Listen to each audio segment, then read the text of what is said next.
Bienvenidas y bienvenidos a Horizontes Perdidos, un podcast de Leo Vicente. Entrad libremente y por vuestra propia voluntad. Un viaje mágico para recuperar el centro. Sendas a los adentros, geografía mítica y atlas espiritual para nobles viajeros.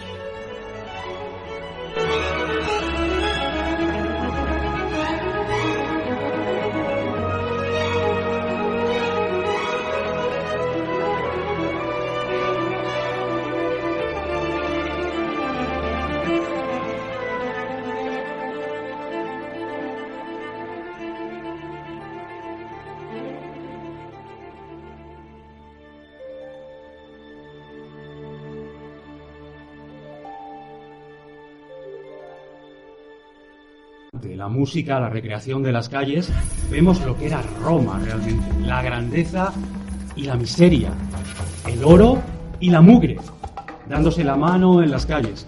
Era una vida difícil, una vida complicada, muy complicada. Hoy, aprovechando que estáis aquí, os voy a llevar de viaje.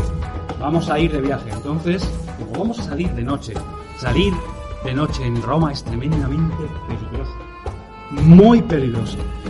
La muerte señorea, ya sea en forma de asesinos, de sicarios, de ladrones. Nos vamos a atrever a ir al Aventino, a una taberna. El Aventino está en el Trastevere, al otro lado del Tíber. Es un barrio poco recomendable. Pero no os preocupéis, que no os voy a llevar a la Suburra, que es todavía un barrio que está más allá. ¿De acuerdo? Entonces, para salir por la noche tenemos que prepararnos. No hay nada como un buen amuleto. Un romano siempre llevaría amuleto, que puede ser una medalla con el rostro de Medusa.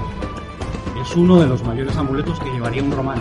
Otro es el fascinum. De ahí viene fascinación.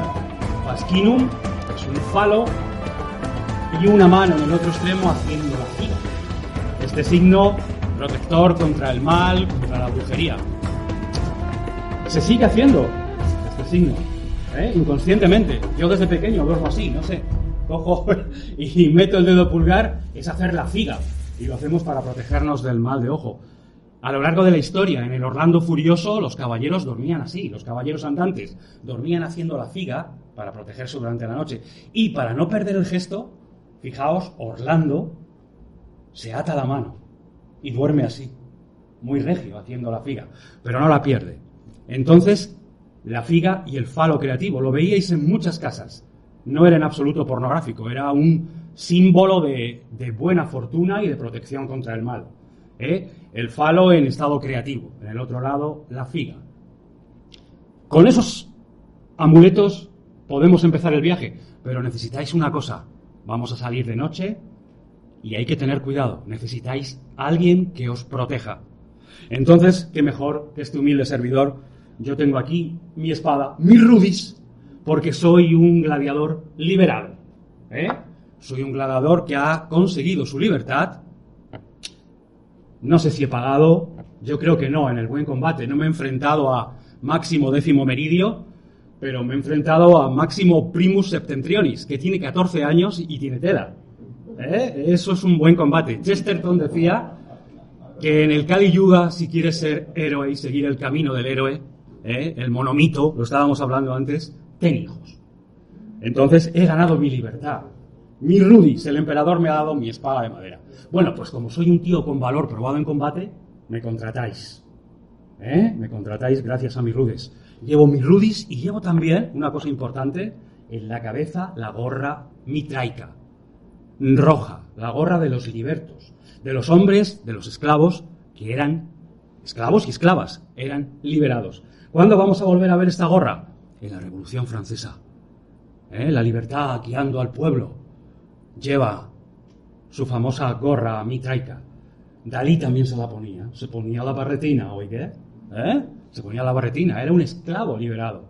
También tiene un significado alquímico muy profundo. Precisamente de ese nacimiento de Atenea. Se está incubando en la cabeza. Lo que por este punto, el espíritu, ¡paf! Lo que viene por ahí, y sale por ahí, y nace por ahí. Atenea nace totalmente desarrollada.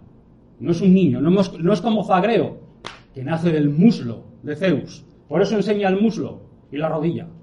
Atenea nace ya, bueno, hasta con sus armas y la lanza. Dice, aquí estoy, ¿qué pasa? ¿No? La diosa de la sabiduría, los romanos la llamaban Minerva. Salimos a la calle y está a oscuras. ¿Sabéis para un romano antiguo lo que era la noche? La noche era algo terrible. El mayor miedo, el mayor terror. ¿Por qué? Porque nos recordaba que hace muy poco éramos presas. No cazábamos, éramos comidos, se nos comían. ¿Por qué tememos la noche? El niño que lloraba, el que más lloraba. ¿Sabéis una cosa? Ese era el que encontraba el dientes de sable y se lo comía. Eso que dicen ahora, el que no llora no mama. Cuidado, cuidado, que el dientes de sable está ahí. ¿Sabéis cuál era el primate que primero se comía el dientes de sable? ¿No? Os lo cuento. El que bajaba a la charca a beber a la misma hora. Cuidado con la rutina. Todos los días haced algo diferente. Lo que sea. Pero cuidado que el dientes de sable está ahí. Salid a una hora diferente, 10 minutos arriba, 10 minutos abajo. Coged el autobús, es maravilloso. Y viajad en dirección contraria. A mí me encanta. Ir mirando a toda la gente en el sentido contrario en el 27. Siempre hay que procurar hacer cosas que no haga nadie. Nadie quiere ese asiento, te lo ceden. Siéntate, y dice, tío, más raro, se sienta ahí. Yo quiero ese. ¿Por qué? Porque el dientes de sable, sé que me está mirando. Y entonces me protejo. Salimos a la calle ya un poco asustados. La noche es tremenda. No hay luz. No había luz. Si se encendían luces en las casas, se corría el riesgo de un incendio pavoroso. Había brigadas que pululaban por las calles para sofocar los incendios que pudieran darse. No solo eso, sino que había brigadas de esclavos, lo peor de la sociedad romana, lo que nadie quería, que se reconocían porque llevaban media cabeza afeitada, como los Latin Kings ahora, ¿no? Estos iban por la calle. ¿Y de qué se ocupaban estos? ¿De qué creéis que se ocupaban? De recoger los cadáveres. Los cadáveres que había al amanecer había que recogerlos. Era un problema de salubridad. Se los llevaban. Los romanos que tenían dinero podían incinerarse. Se incineraban, pero no se enterraban. No se enterraban en catacumbas. Catacumbas era un sitio de conocimiento. En catacumbas solo se empiezan a enterrar los cristianos. Esa gente bárbara y sin gusto. Ese culto de pastores nómadas, de gente del desierto, que no entienden un poco los romanos, pero que luego, como veremos, van a hacer suyo. Vamos a ir entonces, acompañados de este vuestro humilde servidor, este gladiador. Antes tenemos que poner una ofrenda. Yo no salgo a la calle sin poner una ofrenda. Lo que se hace en la noche se hace a espaldas de los dioses. Es terrible. En Roma estaba permitida la violencia, pero podías matar, defender tu casa, tu propiedad, tu honor. Vale, pero si lo hacías de noche, lo estabas haciendo a espaldas de los dioses. Y eso era tremendo, eso era terrible. La condena ya no solo era de este mundo, sino del otro. Entonces, los dioses que hay en la noche, los dioses de ese submundo, son terroríficos, ¿no? Tenemos a la diosa Laverna, o a la diosa Hécate, señora de las encrucijadas, la triple diosa, Gorgo, Momo, Nono, la de los muchos nombres. Tu poder es tal, decían, que eres capaz de hacer descender la luna, como luego hicieron las brujas de la Tesalia. Hacían bajar la luna, jugaban con las mareas. Esto hacía Hécate, así que después de poner una lamparita a Hécate, nos vamos a llevar unas cuantas habas en el bolsillo y por si acaso las vamos a escupir, nos vamos a proteger de los espíritus, que en la noche había muchos, y había que protegerse. Espíritus que había en la casa, los espíritus de los familiares, que lógicamente si no se les cuidaba, se transformaban en criaturas, en fantasmas vengativos, se les llamaban larva, los larvae. En vez de ser manes que cuidaban del hogar, eran larvas. Había un ritual muy bueno que se hacía en el mes de mayo. Los romanos consideraban días fastos los impares e infaustos los pares. Y escribían en esas pizarras donde marcaban los calendarios, bien con carbón o bien con tiza. El 9, el 11 y el 13 eran días para aplacar a nuestros fallecidos. Entonces, el pater de familias salía por la casa con una lamparilla, haciendo la figa, toda la familia le seguía por atrás, ese ritual casi de Virgen de la Paloma, llevaba habas y las escupía. ¡Pa! ¡Pa! Decía que estas habas Si os fijáis el haba, ¿por qué los pitagóricos no comían habas? No comían habas. Porque recuerda la forma del haba, recuerda al embrión, recuerda al feto en los primeros estadios del embarazo, ¿no? Entonces, los espíritus se les alimentaba con eso y decía, cómete estas habas y deja a la familia. Te tenemos alimentado, te tenemos contento y te tenemos bien, ¿no? Entonces ya estamos preparados para hacer nuestro viaje. Hemos hecho nuestras ofrendas, podemos salir y vamos a empezar el viaje. Entonces yo os he preparado un viaje al Mitreo de San Clemente. Nos vamos hoy a iniciar en el Mitreo de San Clemente. Es fascinante. No se puede grabar, pero yo he conseguido imágenes que vais a ver hoy. No hay nada que no pueda conseguir un ex gladiador o un ninja. O alguien con unas gafas de estas que le pegas al botón y haces que estás despistado y papando moscas y lo vas viendo todo y vas grabando. ¿De acuerdo? Entonces, os voy a poner esas maravillosas imágenes del Mitreo de San Clemente. Y, lentamente, vamos a descender. Hemos quedado en el foro, está oscureciendo, hacemos todo lo que hemos dicho y entramos. Mirad, la Basílica de San Clemente es maravillosa. Se ve toda la historia de Roma en 3 pisos que tiene. La parte superior, donde os recomiendo que no os perdáis los cuadros de Masolino dedicados a Santa Cecilia, los cuadros, los frescos, en este caso, reciente. Hay otro sustrato por abajo, que es de la Edad Media, donde hay unos maravillosos frescos, y luego está el sustrato inferior, que es el que nos interesa, es el Mitreo, donde vamos a ver el altar, donde vamos a ver las aulas donde educaban, lo vamos a ver todo en este viaje apasionante. Ahora estamos arriba y nos estamos preparando para viajar abajo. Mi editor dice que es un libro de viajes, pero no es un libro de viajes. Y si lo es un viaje de sentido trascendente. Es un viaje vertical. Es una búsqueda. Es un libro de iniciación. En las primeras estancias de la iniciación, de la primera iniciación, siempre hay que bajar abajo, hay que bajar a la tierra. Esto es Jonás en el vientre de la ballena, Osiris en el Amduat, o lo que se llama en las novelas artúricas la capilla peligrosa. El caballero vela sus armas esa noche y tiene que estar en la capilla peligrosa. No le queda otra.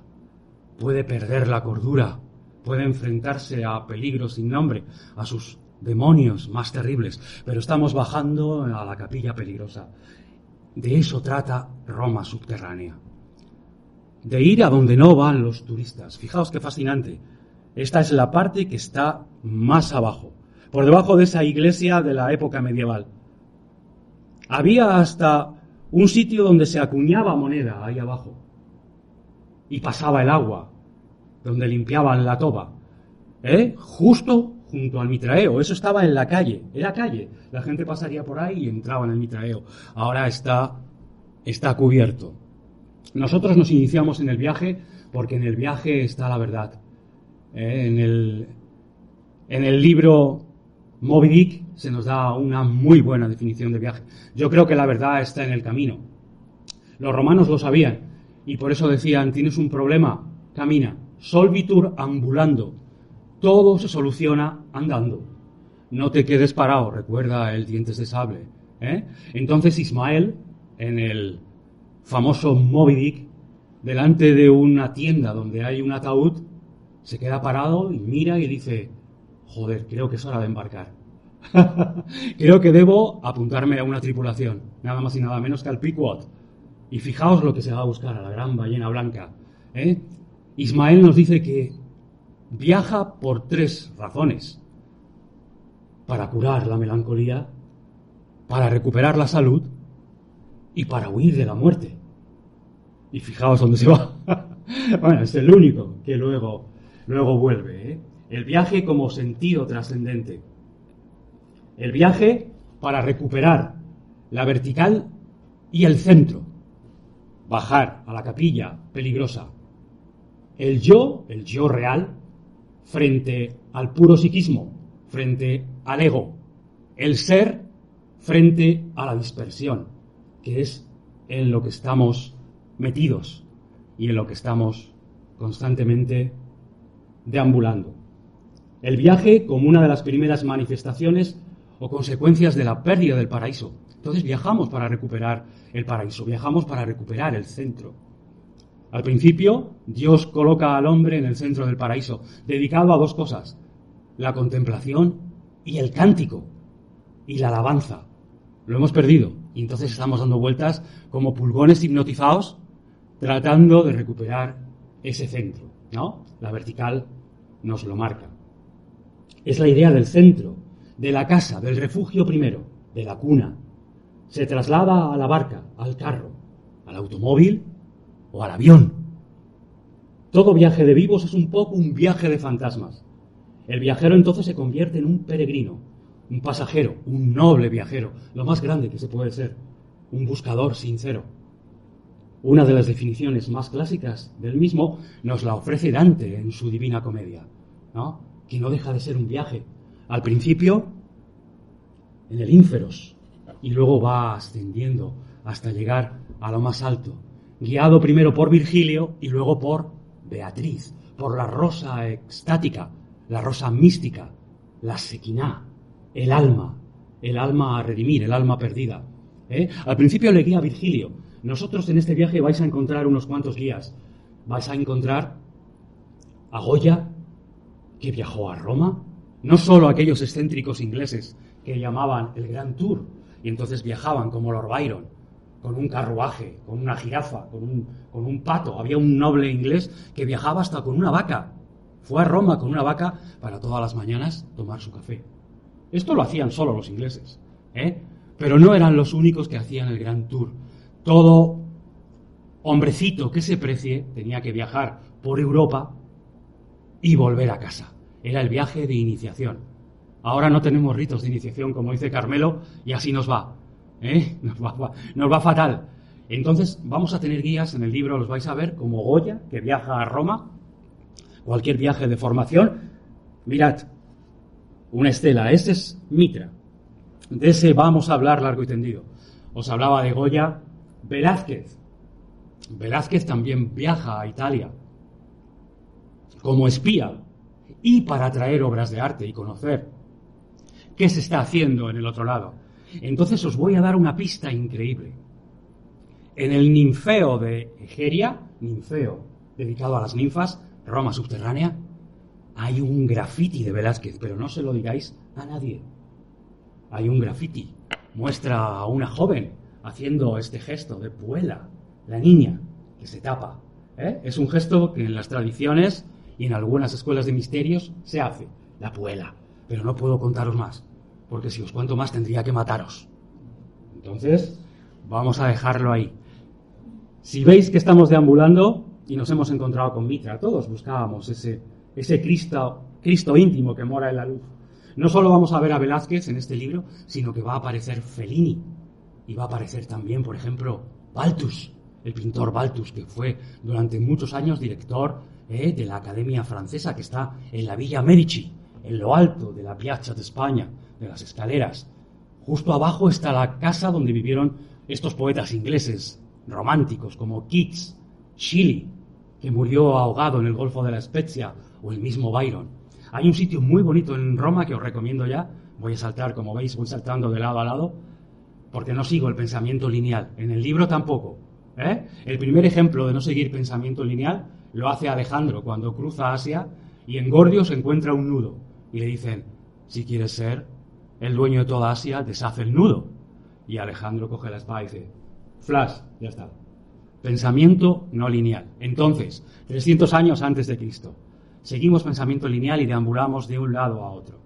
No estamos atados. De hecho, yo recomiendo que leáis el libro de la misma manera, que miréis en el índice y que vayáis saltando a lo que os apetece. Lo importante es que os deis cuenta de que no nos diferenciamos tanto de los romanos. Somos muy parecidos. Seguimos siendo los mismos. Antes había 7 grandes familias que controlaban las 7 colinas de Roma, se disputaban el poder. Había colegias o collegia. Collegia Fabrorum. Yo tengo una hipótesis y digo que la masonería bien pudiera venir de ahí. Los collegia aprenden todo de los arquitectos dionisíacos, que eran griegos. ¿Y dónde habían aprendido los griegos todo? siempre nos recuerda, Carmelo, que en Egipto, Pitágoras, 14 años, en el pronaos del templo de Luxor. Entonces estos arquitectos dionisiacos tienen la llave, tienen la tradición que va soterrada y se enseña gremialmente y llega a los colegia fabrorum, llega a las escuelas mitraicas. Había colegios de delincuentes, de artesanos, de militares. Entonces no había seguridad social y la gente se agrupaba en colegios para protegerse por si les pasaba algo. Si pasaba algo a algún obrero, a algún constructor, sus hermanos de colegia se ocupaban en que no le faltara nada. Esto os va a dar unas pistas de por dónde vamos. Eran el mismo efecto gremial, había 3 grados. Había 2 entonces, uno que se ha añadido ahora, pero era el compañero, el aprendiz y luego el maestro. Es muy curioso lo de los colegios. Vamos a ver, entonces, seguir con nuestro periplo por el interior del Mitreo de San Clemente, porque lo que queremos es llegar al centro, a la cámara iniciática. Entonces os dejo y os voy contando que estamos en Roma, la de los muchos nombres. Roma tiene un nombre secreto, ¿sabéis cuál es? Amor. Amor es el nombre secreto de Roma. Es la ciudad de la loba y el gato. El gato fue llevado por Cleopatra, todo el mundo lo sabe, desde Egipto. Y además hay que tener cuidado con los gatos porque descienden de un dios. Entonces los gatos, Roma está llena de gatos. Yo desconfío de un sitio cuando viajo y llego y no hay gatos. Me preocupo si no veo gatos, sobre todo a la hora de comer. Hay países en Sudamérica que si no veo un gato por la calle, procuro ayunar. No veo gatos ni perros, digo, mal asunto. A mí me gusta ver gatos hermosos, cebados, como los gatos romanos, rubios, atigrados. Donde mayor concentración de gatos hay, la mayor concentración de gatos en Roma, es precisamente donde mataron a Julio César. Lago Argentaria está plagado de gatos, hay una colonia gatuna. Fijaos qué maravilla, esto donde estamos ahora es en la iglesia medieval. Estáis viendo esos fascinantes frescos, esa decoración. Fellini conocía muy bien la ciudad, era un romano de pro, y sabía que había que honrar a la loba y al gato. Entonces en una película suya, no recuerdo cuál, aparece un gatito que está comiendo en un plato de leche y se oye a un lobo aullar. ¡Au! Está haciendo un homenaje a los dos. A los gatos los vamos a honrar si les dejamos un poquito de la pizza margarita, discretamente. Hacemos nuestro pequeño sacrificio y les vamos a honrar. Pero a la loba es más difícil. A la loba, para honrarla, hay que bajar a San Clemente y completar las bodas místicas. El hierogamos, quemar incienso en los altares de Mitra. Con nuestro amante hay que bajar a las grutas más profundas y asegurarnos de que la varita de incienso se consume. El mitraísmo es mucho más antiguo que el cristianismo. Ya en los Vedas se habla de Mitra, en los Vedas, y le hace acompañante del dios Varuna. En los mitos órficos se habla de Mitra. En el mazdeísmo, en el zoroastrismo hablan de Mitra. O sea, estamos hablando frente a algo tremendo. Nos dicen que es el sol, que es el sol invicto. Pero hay grabados, hemos encontrado mosaicos y reproducciones en las que el mismísimo dios sol se arrodilla delante de Mitra. El sol se arrodilla delante de Mitra. Mitra es algo más. Nos dicen los Vedas. Es un cosmócrator. Es un creador y destructor de mundos. Es algo muy, muy serio. Por muy poco nuestra civilización no es mitraica. Lo llevaban los legionarios. Era un dios, el dios favorito de los legionarios. Decían, Padre Mitra, Señor de la luz, Padre de nuestros padres, guía nuestros pasos. Muy templario, absolutamente. Guía nuestros pasos. Durante siglos los romanos adoraron a Júpiter, Juno, Diana, Baco. Pero finalmente el cristianismo, aquella religión llegada desde Israel, se acabó imponiendo. Sobre todo, como decíamos, desde que Constantino y Licino declararon la libertad religiosa del imperio. En el 324 se declararon ellos mismos cristianos. La familia imperial se declara cristiano y hace esa demostración de religión a la carta. Pero os voy a contar una cosa, siguieron siendo unos paganos. Han seguido siendo paganos, absolutamente. Era todo de cara a la galería. Fue absolutamente una operación política.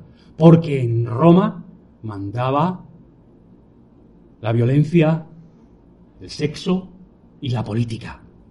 Como hoy había 7 grandes familias en Roma y hoy hay 7 grandes multinacionales.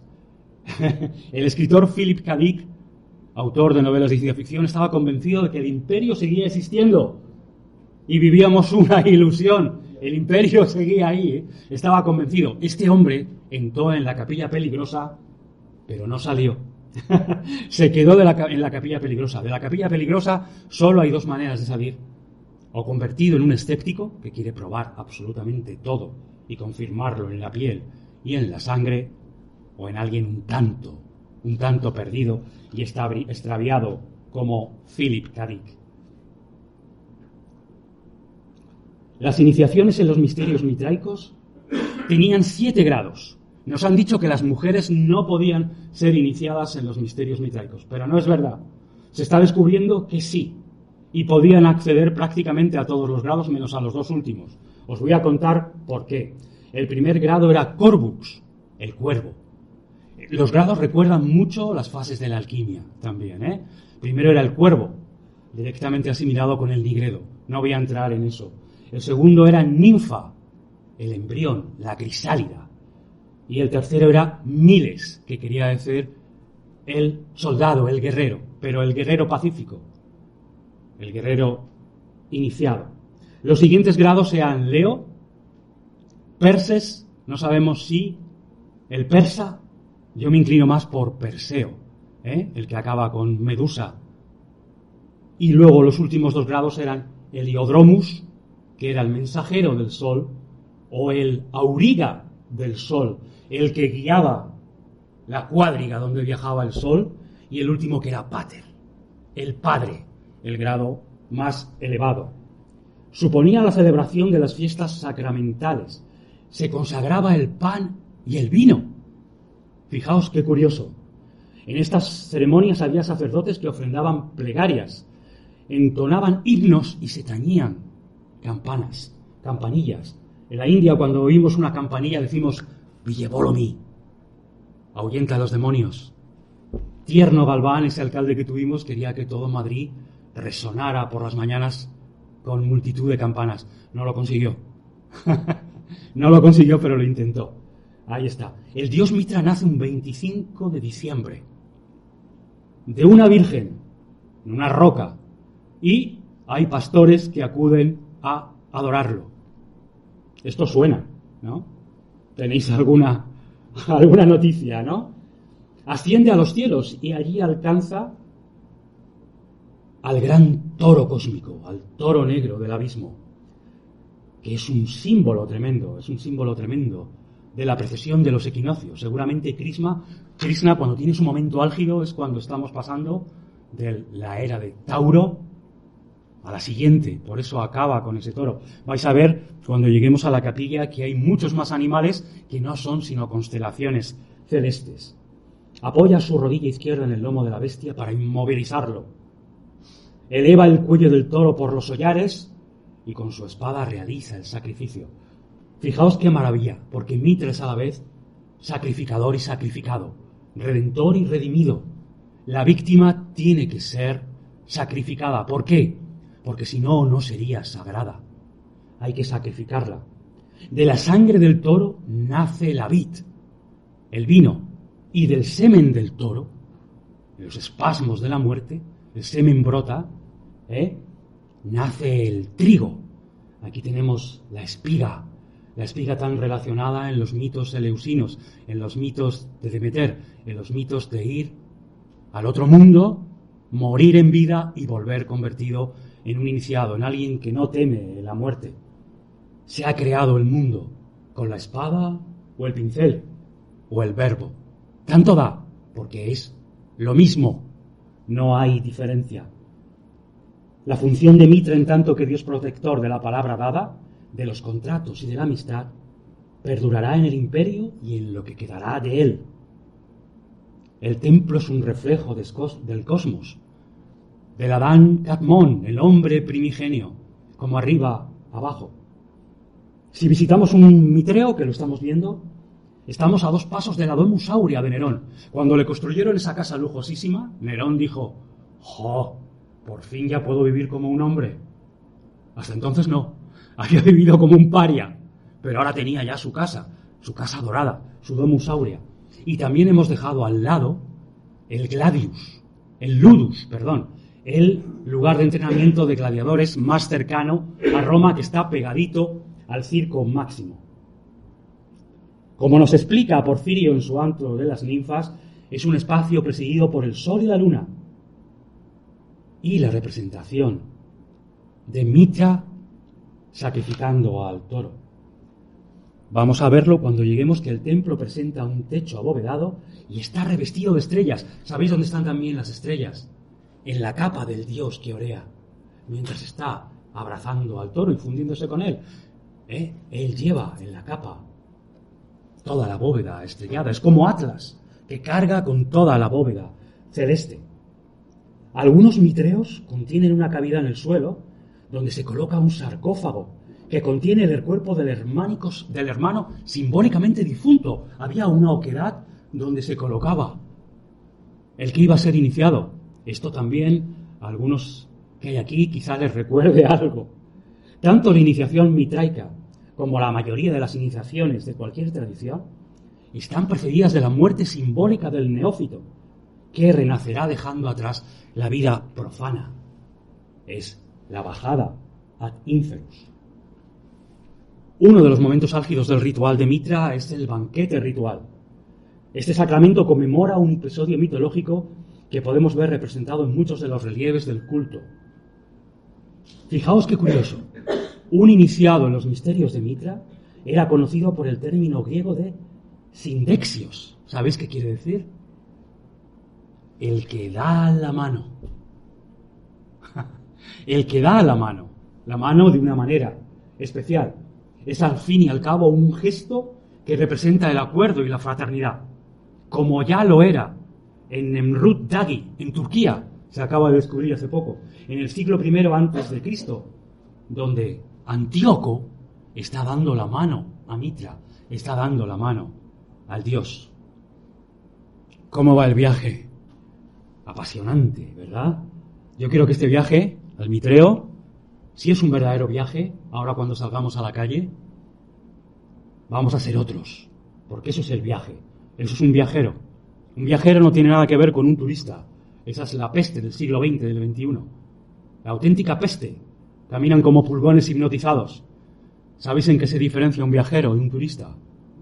En que el viajero deja las cosas tal y como se las encuentra. Eso es importante. Es muy importante. No quiero abrumaros más. Os he dado unas cuantas pistas iniciáticas, os he dicho por dónde va el libro, qué podéis encontrar. Vas a encontrar catacumbas, columbarios, ninfeos, mitreos, porque es algo que me interesa, me preocupa y me fascina, como estudiante del arte y como estudiante de la vida y de los misterios. Y os quiero comentar ahora, hablábamos de Madrid subterráneo, vamos a finalizar diciendo que en Madrid hay cosas increíbles, y yo he recibido un email que me tiene ciertamente, si no preocupado, sí concernido. Quiero compartir con vosotros. No voy a daros el nombre del remitente por razones obvias, pero he recibido un mail, sobre todo a raíz de este podcast que tengo. Por cierto, ¿os habéis suscrito? Pues hacedlo u os persigo. Y el email me dice lo siguiente, fijaos. Es alguien que se introduce, yo deduzco que cerca de la casa de campo, en una de las entradas, y dice: en esa zona cruje la caída hoja bajo la bota. ¿Dónde nos lleva? Perdón. Frutos de la humedad y de la dulce y tibia podre vegetal. Cuando era niña, aquí había una deliciosa zona verde que me llevaba en volandas a la casa de campo, por eso veis que nos estamos acercando. Surgía de la tierra y de las hundosas raíces el zumo del bosque. Ahora es un yermo desolado por las obras del ayuntamiento. ¿Recordáis cuando viene Dani De Vito a Madrid que dice: me ha gustado mucho la ciudad, pero a ver si encontráis el tesoro ya? Estáis picando demasiado. Dice que su perro corrió tras la sombra amarilla y blanca de una pelota. Un poco más allá de lo que parecía ser la coloreada tribu de las amanitas, junto a los márgenes del triste río Manzanares, el perro corre y se pierde. Entonces ella se acerca, mueve los matorrales y ve una pared de sillares, decorada con apagados frescos y un olor a siglos y a guano de murciélago, olor que sale a recibirla. Pensé que las recientes obras de la M30 habían sacado a la luz aquella entrada. Mi perro dejó de ladrar y se precipitó dentro, lo que me obligó a seguirle. Lo que vi, iluminada por la luz del móvil, me dejó petrificada. Me recordó lo que había visto años atrás en el Mitreo de San Clemente, en Roma. No exagero, la escalera excavada en la roca, que descendí, aterrada. Estaba aquí, y bajó. Yo estaría igual, absolutamente. La gran sala de columnas, las aulas comunicadas entre sí, con pinturas alusivas a los diferentes grados del culto. Miles, Perses, Leo, Pater. La nave central, el santuario, con una estela consagrada a Ión, el dios con cabeza de león. ¡Qué curioso! Un dios que sostiene 2 llaves y que alude al principio y final de los tiempos, que recuerda mucho a cierto Pedro que fue crucificado boca abajo. Imagine todo esto en pleno centro de Madrid, un Mitreo, a escasos pasos de la casa de campo. Trate de compartir mi emoción, mi incredulidad. ¿Se imagina lo que este descubrimiento podría suponer? Piqueta. Vamos a taparlo. Espero que me entienda si no le facilito la localización exacta del templo. Todavía no. Le envío una foto del primer fresco que decora la entrada. Un hombre parece cargar con una bestia. Nada más verlo pensé en los falófores de las comedias romanas, armados con falos gigantes y con las caras cubiertas de hollín. ¿Sabéis de quién son precursores? De Arlequino, de Arlequín. ¿Y qué es Arlequín? Sino la tierra, el diablo, la tierra negra sobre la que hay que empezar a buscar la piedra. Y luego está el pantalón arlequinado. ¿Nacería en grutas como estas el comediante, el truán, el pillo que conocemos como Arlequino? Quizá un templo consagrado al dios Mitra, siglo II a juzgar por lo observado, por lo visto. Creo que puedo confiar en usted. Es obvio, os lo estoy contando a todos. Debemos preservar este increíble descubrimiento de la voracidad de los políticos. Solo el silencio podrá protegerlo de verse convertido en un aparcamiento, de verse enterrado y destruido ante el empuje de las grúas, como ha ocurrido otras veces. Recuerde los restos de la antigua muralla árabe. Es triste ver cómo en esta comunidad tratamos nuestro patrimonio cultural y nuestros tesoros artísticos y arqueológicos. Le he conocido a través de su pod y siento que se puede confiar en usted.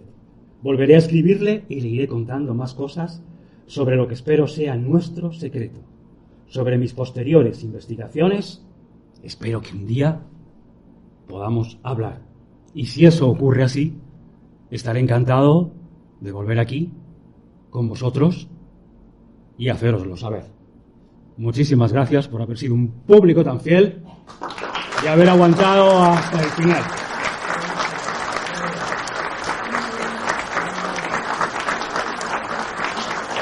Gracias de corazón. Muchísimas gracias.